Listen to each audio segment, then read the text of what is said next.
হিন্দু সনাতন ধর্মের অন্যতম প্রধান ধর্মীয় উৎসব হল রথযাত্রা। আজ আমরা জানব কি এই রথযাত্রা এবং কেন এই উল্টো রথযাত্রা পালিত হয়ে থাকে। আমরা সবাই জানি প্রতি বছর আষাঢ় মাসে শুক্লাপক্ষের দ্বিতীয়া তিথিতে রথযাত্রা উৎসব সূচিত হয়ে থাকে। টানা 9 দিন ধরে চলার পর উল্টো রথযাত্রা হয়।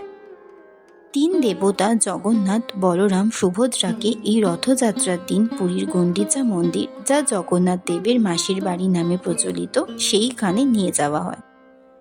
পুরীর মন্দির চত্বরে এই একদিনই কিন্তু অহিন্দু ও বিদেশিদের দেব দর্শনে অনুমতি দেওয়া হয়। আবার গুন্ডিচা মন্দির থেকে পুরীর জগন্নাথ দেবের মন্দিরে দেবতা বিগ্রহগুলোকে ফিরিয়ে আনা হয় এই উল্টো রথের দিন। রথযাত্রা প্রচলন হয় পুরীর জগন্নাথ দেবের মন্দির থেকেই। হিন্দু ধর্মমতে দীর্ঘ বিচ্ছেদের পর কৃষ্ণের বৃন্দাবন প্রত্যাবর্তনের স্মরণে এই রথযাত্রা উৎসব পালিত হয়ে থাকে। এছাড়াও দেশের আরও সকল উল্লেখযোগ্য রথযাত্রাগুলো হলো মাহেশের রথ, ইস্কনের রথ আর মহিষাদলের রথ।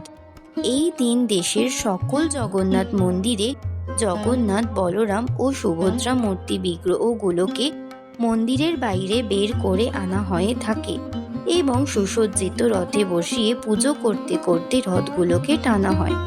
এই রথ টানার জন্যই দেশের বিভিন্ন প্রান্তে ভক্তের সমাগম হয়ে থাকে। আবার দশমীর দিন রথ টেনে আগের স্থানে আনা হয় বা মাসির বাড়ি থেকে ফিরিয়ে আনা হয়। এটাই উল্টো রথযাত্রা নামে। এই ভিডিওটি ভালো লেগে থাকলে লাইক এবং সাবস্ক্রাইব করুন।